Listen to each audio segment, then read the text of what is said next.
जगदीश जग्गी वासुदेव, जिन्हें लोग सद्गुरु के नाम से जानते हैं, वो आध्यात्मिक गुरुओं की श्रृंखला में ताज़ी हवा के झोंके जैसे हैं। मशहूर यूट्यूबर लोगन पॉल और उनके दोस्तों के साथ सन ग्लासेस लगाए और काउबॉय हैट पहने धार्मिक गुरु को देखना लोगों के लिए एक ताज़ा एहसास है। सद्गुरु के अनुयायी देश में भी हैं और विदेशों में भी। भारत में नरेंद्र मोदी उनकी प्रशंसा करते हैं, वहीं न्यूयॉर्क के मेयर माइक ब्लूमबर्ग के साथ भी सद्गुरु अपनी तस्वीर पोस्ट करते हैं। सद्गुरु इनर इंजीनियरिंग की बात भी करते हैं और रिलेशनशिप की पेचीदगियों पर भी चर्चा करने से कतराते नहीं। ईशा फाउंडेशन की वेबसाइट पर आपको मेडिकल कंसल्टेशन का विकल्प भी मिलता है, जिसके लिए पैसे चुकाने होते हैं।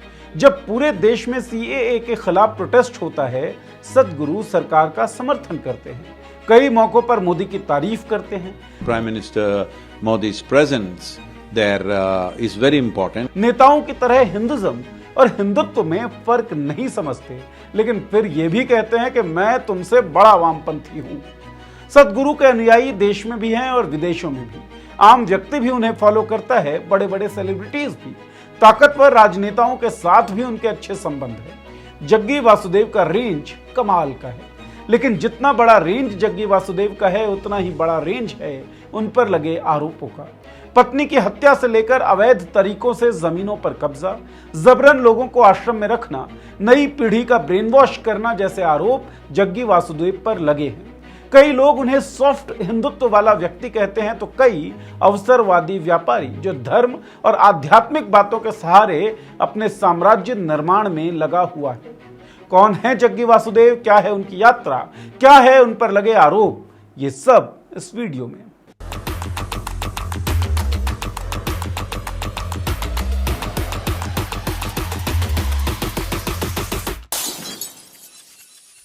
नमस्कार, मैं हूं नीरज झा और आप देख रहे हैं मॉलिटिक्स। 3 सितंबर 1957 को ईशा फाउंडेशन के प्रमुख और योग गुरु जगदीश वासुदेव उर्फ जग्गी वासुदेव उर्फ सद्गुरु का जन्म तेलुगु परिवार में हुआ।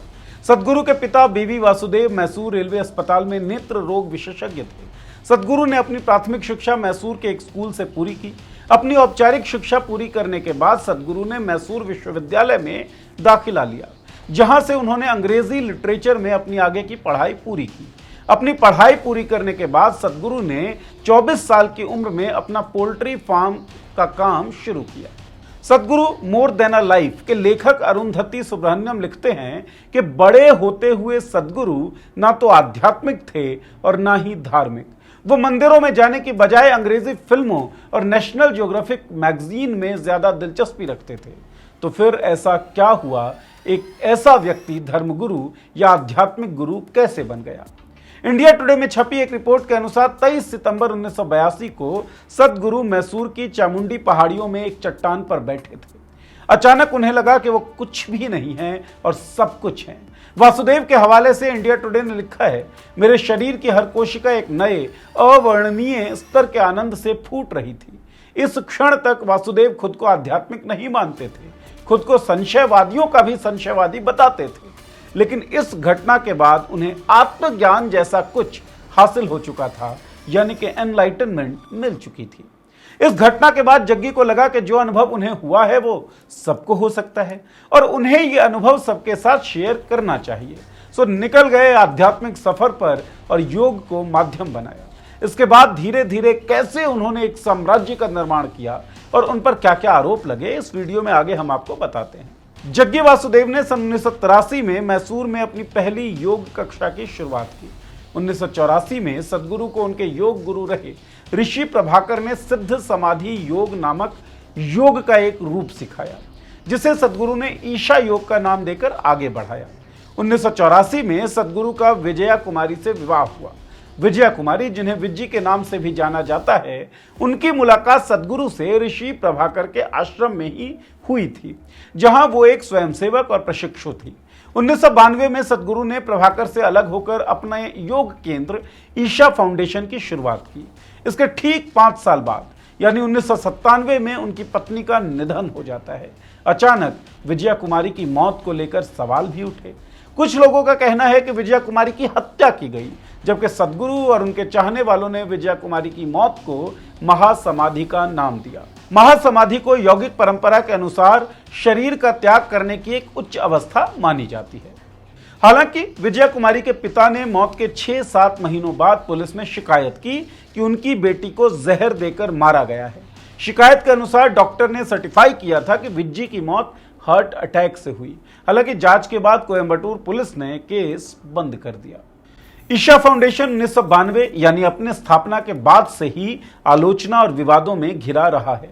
पिछले महीने यह फाउंडेशन फिर से जांच के दायरे में तब आया जब कोयंबटूर स्थित तमिलनाडु कृषि विश्वविद्यालय के सेवानिवृत्त प्रोफेसर डॉक्टर एस कामराज ने मद्रास उच्च न्यायालय का दरवाजा खटखटाकर आरोप लगाया कि उनकी 2 बेटियों को आश्रम में भिक्षु बनने के लिए मजबूर किया गया है। हालांकि दोनों बेटियों ने उच्च न्यायालय के समक्ष व्यक्तिगत रूप से और बाद में सर्वोच्च न्यायालय के समक्ष वर्चुअल रूप से उपस्थित होकर इस बात से इनकार किया कि उन्हें कोयंबटूर के आश्रम में बंदी बनाकर रखा गया है। इंडियन एक्सप्रेस की रिपोर्ट के अनुसार प्रोफेसर एस कामराज ने फाउंडेशन पर लोगों का ब्रेन वॉश करने, उन्हें भिक्षुओं में परिवर्तित करने और उनके परिवारों के साथ उनके संपर्क को सीमित करने का आरोप लगाया। ऐसा ही कुछ द प्रिंट की रिपोर्ट में छपा है। याचिका में आरोप लगाया गया है कि जिन लोगों का ब्रेन वॉश कर उन्हें भिक्षु बनाया गया है, उन लोगों के माता पिता और रिश्तेदारों को भी उनसे मिलने नहीं दिया जा रहा है। कोर्ट में ईशा फाउंडेशन का प्रतिनिधित्व करने वाले वकील ने 30 सितंबर से पहले तक कोर्ट में प्रोफेसर की दोनों बेटियों को लाने से इनकार कर दिया था, लेकिन कोर्ट के सख्त आदेश के बाद वकील को मजबूरन दोनों महिलाओं को कोर्ट में पेश करना पड़ा।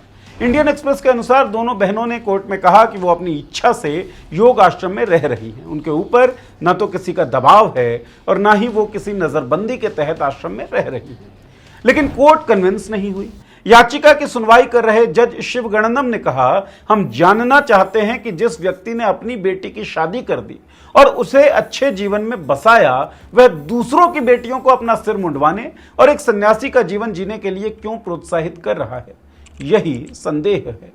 एस कामराज ने याचिका के साथ दायर हलफनामे में लिखा था कि 15 जून को उसकी बड़ी बेटी ने उसे फोन किया और बताया कि उसकी छोटी बेटी आमरण अनशन पर बैठ गई है। इस अनशन को तोड़वाने के लिए कामराज ईशा फाउंडेशन के खिलाफ कानूनी लड़ाई छोड़ दें। इसी याचिका में एक डॉक्टर के खिलाफ पॉक्सो के तहत आरोप है कि उसने आदिवासी सरकारी स्कूल में पढ़ने वाली 12 छात्राओं के साथ छेड़छाड़ की। कोर्ट ने अपने ऑर्डर में लिखा कि जिस पॉक्सो के मामले का जिक्र है, उसके संबंध में साक्ष्य यानी कि सबूत पेश करने की जिम्मेदारी याचिकाकर्ता की ही होगी। ईशा फाउंडेशन का प्रतिनिधित्व करने वाले वकील राजेंद्र कुमार ने मद्रास हाईकोर्ट से कहा कि इस बात की जांच करवाना कि आश्रम में किसी वयस्क को मजबूरन रखा गया है बिल्कुल अनावश्यक जांच है, क्योंकि वयस्क लोग अपने फैसले लेने के लिए स्वतंत्र हैं, जिसमें आध्यात्मिक मार्ग चुनना भी शामिल है। इस पर जस्टिस सुब्रह्मण्यम ने ईशा फाउंडेशन के वकील को जवाब दिया, आप समझ नहीं पाएंगे क्योंकि आप एक विशेष पक्ष की ओर से पेश हो रहे हैं। अदालत ने कोयंबटूर ग्रामीण पुलिस को जांच कर रिपोर्ट दाखिल करने के आदेश दिए। उच्च न्यायालय और पुलिस की कार्रवाई के खिलाफ ईशा फाउंडेशन ने 17 अक्टूबर को सुप्रीम कोर्ट में याचिका दाखिल की। याचिका पर 18 अक्टूबर को सुनवाई भी हो गई। कोर्ट ने मामले में सभी पक्षों को सुनने के बाद प्रोफेसर की याचिका को खारिज कर दिया। कोर्ट ने कहा कि प्रोफेसर की बेटियों ने साफ तौर पर कह दिया है कि वो अपनी मर्जी से आश्रम में रह रही है, इसलिए याचिका का आधार बिल्कुल खत्म हो जाता है। लेकिन गुरमीत राम रहीम के केस के साथ एनालॉजी ड्रॉ करें तो शायद बहुत कुछ है जिसकी छानबीन हो तो सुराग निकल सके। हालांकि जग्गी वासुदेव से जुड़ा ये कोई पहला विवाद है नहीं। ईशा फाउंडेशन पर 2017 में अवैध निर्माण का बड़ा आरोप लगा था। इस मामले पर सभी का ध्यान तब गया जब मद्रास उच्च न्यायालय की एक पीठ ने 2017 की एक जनहित याचिका पर सुनवाई करते हुए जांच का आदेश दिया था। इस जनहित याचिका में ईशा फाउंडेशन पर कोयंबटूर के पेरूर तालुक के बोलुवमपट्टी गांव में 20 हेक्टेयर भूमि पर अनाधिकृत निर्माण करने का आरोप लगाया गया था। याचिका वेलियांगिरी हिल्स ट्राइबल्स प्रोटेक्शन सोसाइटी द्वारा दायर की गई थी। याचिका में कहा गया कि अवैध निर्माण पर कोर्ट तुरंत संज्ञान लेते हुए निर्माण को ध्वस्त करने का आदेश दे, क्योंकि निर्माण में वेटलैंड्स यानी हाथियों के लिए आरक्षित जमीन का इस्तेमाल किया गया है।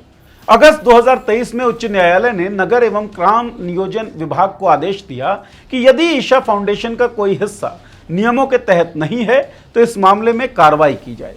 इससे पहले 2018 में भारत के नियंत्रक और महालेखा परीक्षक यानी कि सीएजी की रिपोर्ट में भी इस तरह का आरोप लगाया था कि ईशा फाउंडेशन ने पहाड़ी क्षेत्र संरक्षण प्राधिकरण से जरूरी अनुमति लिए बिना बुलुआ पट्टी आरक्षित वन रेंज क्षेत्र में जो हाथी गलियारे के अंतर्गत आता है उसमें निर्माण कार्य करवाया है।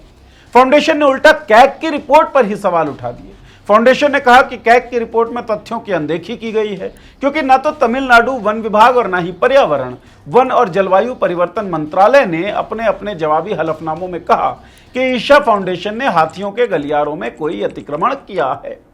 फाउंडेशन ने दावा किया कि जितने क्षेत्र में फाउंडेशन का अधिग्रहण है उस पूरे क्षेत्र से संबंधित उनके पास सभी आवश्यक अनुमोदन भी हैं और मंजूरियां भी। वासुदेव ने एक से अधिक अफसरों पर चुनौती देते हुए कहा, यदि उन पर लगे अवैध कार्यों के आरोप सही साबित होते हैं तो वो अपने को दोषी मानेंगे और यहां तक कहा कि भारत को हमेशा के लिए छोड़कर चले जाएंगे। दरअसल आरोप यह है कि वेलियांगिरी पहाड़ियों में स्थित इक्कराई बोलवुम पट्टी स्थान पर ईशा फाउंडेशन का मुख्यालय बना है। ये 150 एकड़ में फैला हुआ है। मुख्यालय के आसपास नीलगिरी बायोस्फीयर रिजर्व है जो हाथियों का आवास है, इसलिए मानवीय गतिविधि तो दूर की बात है, किसी निर्माण तक को अनुमति नहीं दी जाती है। यह जगह 1990 में स्थापित हिल एरिया कंजर्वेशन अथॉरिटी के नियमों के तहत आता है। ईशा फाउंडेशन ने 2011 में अथॉरिटी से अनुमति लेने के लिए एक आवेदन भी किया था, लेकिन जब तक वे कोई इमारत बना चुके थे। जुलाई 2011 में वन विभाग के एक दस्तावेज से पता चलता है ईशा ने अथॉरिटी से 63,380 वर्ग मीटर पर अवैध निर्माण के साथ साथ 28,582 वर्ग मीटर पर नए निर्माण को हरी झंडी देने के लिए कहा था। आवेदन को लेकर कोयंबटूर के तत्कालीन वनाधिकारी वी थिरुवनकरासु ने फरवरी 2012 में आश्रम का दौरा किया। उन्होंने पाया कि ईशा ने अवैध रूप से कई इमारतें बनाई हैं जिसमें 28,582 वर्ग मीटर का प्लॉट भी शामिल है। थिरुवनकरासु ने यह भी पाया कि आश्रम की 4 दीवारी और सामने का गेट वन भूमि पर बनाया गया था। इसके अलावा ईशा के कई निर्माण और आश्रम में आने वाले लोगों की भीड़ ने हाथी गलियारे के रास्ते को बाधित कर दिया था। अक्टूबर 2012 में ईशा फाउंडेशन ने अथॉरिटी से अपना आवेदन वापस ले लिया था। 2019 में ईशा आउटरीच ने कावेरी कॉलिंग के बैनर तले कावेरी बेसिन में 242 करोड़ पेड़ लगाने की एक पहल शुरू की थी।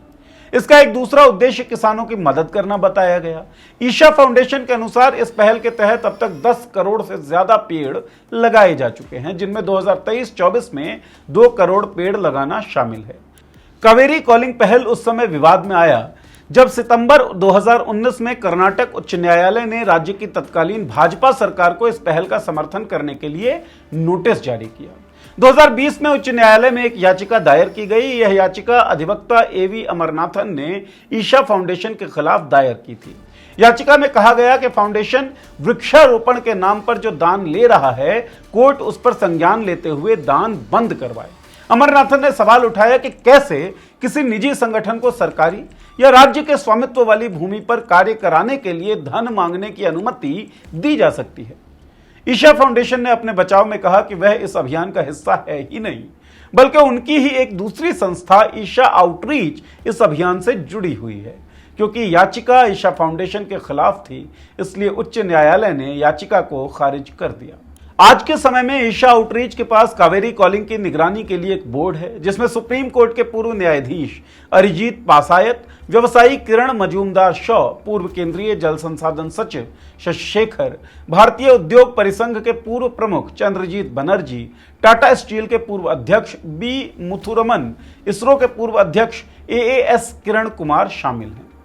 ईशा फाउंडेशन का चेहरा जग्गी वासुदेव कई मौकों पर अपनी टिप्पणियों से राजनीतिक विवाद खड़ा कर चुके हैं। 2021 के तमिलनाडु विधानसभा चुनाव से कुछ महीने पहले उन्होंने मंदिरों को मुक्त करने का एक अभियान चलाया। आखिर सदगुरु किन से मंदिर मुक्त करवाना चाहते थे? उन्होंने 2021 में एक्स पर एक पोस्ट में उस समय के सीएम रहे एडापड्डी के पलानी स्वामी, विपक्ष के नेता MK स्टालिन और अभिनेता रजनीकांत को टैग करते हुए लिखा था, तमिलनाडु में हजारों मंदिर जो धीरे धीरे बर्बाद हो रहे हैं, उनकी रक्षा के लिए तमिलनाडु सरकार को मंदिरों को सरकारी चंगुल से मुक्त कराना चाहिए। और उन्हें भक्तों को सौंप देना चाहिए। यह डीएमके के रुख के बिल्कुल उलट था, जिसने चुनावों के बाद सरकार बनाई और मंदिरों पर सरकारी नियंत्रण की वकालत की। मई 2021 में राज्य मंत्री रहे डॉक्टर पी थियागा राजन ने द हिंदू को दिए एक साक्षात्कार में जग्गी को प्रचार का भूखा व्यक्ति कहा था।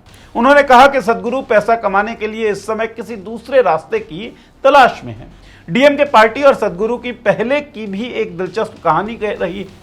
तमिलनाडु भाजपा के उपाध्यक्ष नारायण थिरुपति ने आरोप लगाया कि डीएमके ईशा योग केंद्र को सिर्फ इसलिए निशाना बना रही है क्योंकि सद्गुरु के नेतृत्व वाला यह गैर लाभकारी संगठन हिंदू संस्कृति को बढ़ावा देता है। यहां ध्यान देने वाली बात यह है कि सद्गुरु अक्सर उसी विचारधारा पर दिखते हैं जिस पर बीजेपी चल रही होती है। यह सिलसिला खासतौर से साफ तौर पर 2019 से देखने को मिलता है। फिर चाहे वो 2019 के सर्जिकल स्ट्राइक का समर्थन करना हो या फिर जीएसटी बिल और नागरिकता संशोधन अधिनियम के पारित होने का सार्वजनिक रूप से समर्थन करना हो, लेकिन जब सद्गुरु से इस बारे में पूछा जाता है तो वो कहते हैं वो किसी नेता या राजनीतिक दल के प्रशंसक नहीं हैं। उन्होंने मोदी के कार्य नीति की प्रशंसा की है और कहा है कि वह भारत की सत्तारूढ़ पार्टी का समर्थन करते हैं जब तक वो सत्ता में है। Bharatiya Janata party, I have never been associated with any political party, nor will I ever be associated with any political party. Isha foundation पर अवैध गतिविधियों का आरोप लगाते हुए पर्यावरण एक्टिविस्ट और एक एनजीओ में काम करने वाले एम वेत्री सेल्वन ने 2013 से लेकर 2021 तक मद्रास उच्च न्यायालय में वासुदेव के अवैध निर्माण के खिलाफ केस लड़ा। 2013 और 14 में 4 याचिकाएं दायर की। अपनी याचिकाओं में साल 2012 में योजना विभाग के एक आदेश का हवाला देते हुए उन्होंने कहा कि आदेश के आधार पर ईशा के अवैध निर्माण को ध्वस्त किया जाना चाहिए और जिन अधिकारियों ने अब तक आदेश का पालन न करते हुए अवैध निर्माण के खिलाफ कार्रवाई नहीं की, उन्हें दंडित किया जाए। इसके साथ ही ईशा संस्कृति स्कूल के अवैध संचालन को रोका जाए और ईशा परिसर को सस्ती बिजली देने की सहूलियत को बंद किया जाए। मार्च 2013 से अप्रैल 2014 तक इन याचिकाओं पर कुल 10 बार सुनवाई हुई। इसके बाद कोर्ट में एक भी सुनवाई नहीं हुई क्योंकि कोर्ट ने याचिका को खारिज कर दिया। इसके बाद सेल्वन आश्रम द्वारा पर्यावरण और वन्य जीवन के विनाश के खिलाफ राष्ट्रीय हरित अधिकरण में चले गए। 3 साल बाद एनजीटी ने ईशा और स्थानीय प्रशासन को निर्देश दिया कि आश्रम इस बात का खास ध्यान रखे कि महाशिवरात्रि उत्सव के मौके पर आयोजित बड़े कार्यक्रमों से प्रदूषण न हो। सेल्वन ने आश्रम के खिलाफ साल 2017 में एक बार फिर उच्च न्यायालय का दरवाजा खटखटाया। इस बार वो अकेले नहीं थे, उनके साथ वेलियांगिरी हिल ट्राइबल प्रोटेक्शन सोसाइटी और बोलुवम पट्टी में स्थित अयाल बस्ती के एक आदिवासी पी मुथम्मल थे। याचिका में मुथम्मल ने दलील दी कि बढ़ते मानव पशु संघर्ष, जिसके लिए आश्रम का अवैध निर्माण मुख्य रूप से जिम्मेदार है, इसने आदिवासियों का जीवन कठिन बना दिया है। उन्होंने फाउंडेशन की 112 फीट ऊंची आदि योगी प्रतिमा पर भी आपत्ति जताई और कहा कि इसे बिना किसी आवश्यक मंजूरी के बनाया गया है। याचिका का जवाब देते हुए नगर एवं ग्राम नियोजन ने अपने जवाब में कहा था क्योंकि मूर्ति को बिना मंजूरी के बनाया जा रहा था, इसलिए विभाग ने कार्रवाई करते हुए आधी अधूरी मूर्ति को नष्ट कर दिया था। लेकिन इधर उसी साल यानी 28 फरवरी 2017 को आदि योगी प्रतिमा का उद्घाटन कोई और नहीं बल्कि प्रधानमंत्री मोदी कर रहे थे। अब यहां से वन अधिकारियों सहित कई विभागों के जवाब में बड़ा उलटफेर दिखता है। जून 2020 में नेशनल ग्रीन ट्रिब्यूनल को सौंपी गई स्टेटस रिपोर्ट में प्रधान मुख्य वन संरक्षक पी दुर्रैसू ने दावा किया ईशा परिसर इक्कराई बोलवम पट्टी ब्लॉक 2 रिजर्व फॉरेस्ट से सटा हुआ था, जो एक प्रसिद्ध हाथी निवास स्थान था, लेकिन इसका मौजूदा हाथी गलियारे से कोई लेना देना नहीं है।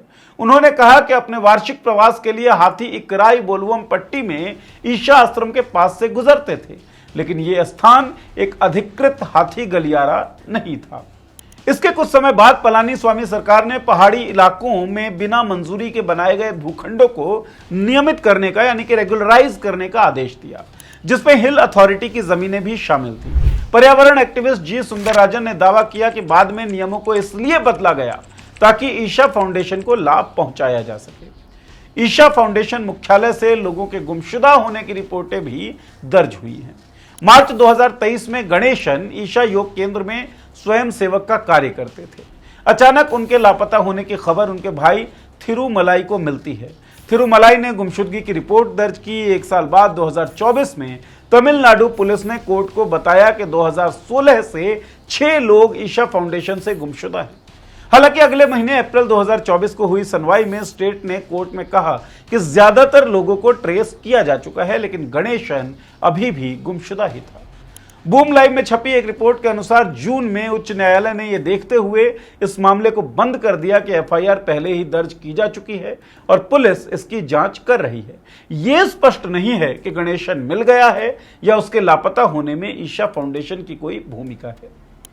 जमीन पर कब्जा, अवैध निर्माण, लोगों का ब्रेन वॉश करने के अलावा ईशा फाउंडेशन पर टैक्स थेफ्ट, कर चोरी का भी आरोप है। अमेरिका में पंजीकृत ईशा फाउंडेशन ने साल 2018 में तब खबरों में अपनी जगह बनाई जब यह पता चला कि साल 2018 में फाउंडेशन की शुद्ध आय का आंकड़ा $1.5 बिलियन तक पहुंच गया था, जिसका अधिकतर पैसा दान के रूप में जमा हुआ, जबकि भारत में फाउंडेशन के राजस्व का कोई सार्वजनिक रिकॉर्ड है नहीं। फाउंडेशन ईशा योग सत्र और आध्यात्मिक सैर सपाटे जैसी सेवाओं के साथ साथ कई तरह के उत्पादों की बिक्री से होने वाली आय को भी दान के रूप में सूचीबद्ध करता है। लेकिन यहां सवाल यह है कि फाउंडेशन इस बात पर क्यों जोर देता है कि उनकी कमाई का मुख्य स्रोत दान है। इसका कारण है ट्रस्ट को मिलने वाले दान पर आयकर से छूट। एक किसान नागप्पन गौतम ने कहा कि मैंने 2017 के अंत में ईशा के मदुरई केंद्र में 3 बार पौधे खरीदे, एक बार 8,000 रुपए में और 2 बार 3,000 रुपयों में। 4-5 महीने बाद मुझे एक ईमेल मिला जिसमें कहा गया था कि मैंने ईशा को 1,242 रुपए का दान दिया है। उन्होंने मुझे एक दान की रसीद भी भेजी, जबकि मैंने 14,000 का उत्पाद खरीदा था। रसीद में कहा गया कि मैंने ईशा आउटरीच को दान दिया है, जिसे आयकर अधिनियम की धारा 80G के तहत छूट दी गई थी। इस तरह के कई और मामले भी हैं जिनके बारे में पत्रकार प्रतीक गोयल ने लिखा है, जो आप न्यूज लॉन्ड्री पर पढ़ सकते हैं। उस आर्टिकल का लिंक इस वीडियो के डिस्क्रिप्शन बॉक्स में आपको मिल जाएगा। प्रतीक गोयल की इसी रिपोर्ट में लिखा है कि अगर आपको सदगुरु के साथ कैलाश मानसरोवर की 13 दिन की यात्रा करनी है तो उसका प्रति व्यक्ति खर्चा 50 लाख रुपए उठाने के लिए तैयार रहिए। इसके अलावा जो भक्त इतनी महंगी रकम नहीं दे सकते, उनके लिए किफायती पैकेजेस भी हैं, जिसकी शुरुआत 2,75,000 से होती है।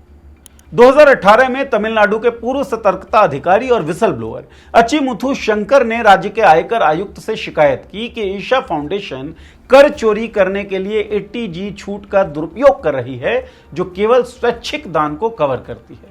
प्रचार और प्रसार में मीडिया कितनी बड़ी भूमिका निभा सकता है, जग्गी को इसकी भनक 2004 में ही लग गई थी, जब उन्होंने लंबे समय से चली आ रही पत्रिका आनंद विकटन के एक विशेष कॉलम में अपना एक आध्यात्मिक लेख लिखा, जिसको लोगों ने पसंद भी किया।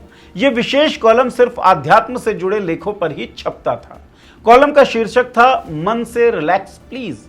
लोगों के बीच अपनी पहचान बनाने के लिए वासुदेव ने सितंबर 2007 में काट्टपू नाम की एक मासिक पत्रिका शुरू की, जिसके पाठक मुख्य रूप से उनके अनुयायी थे।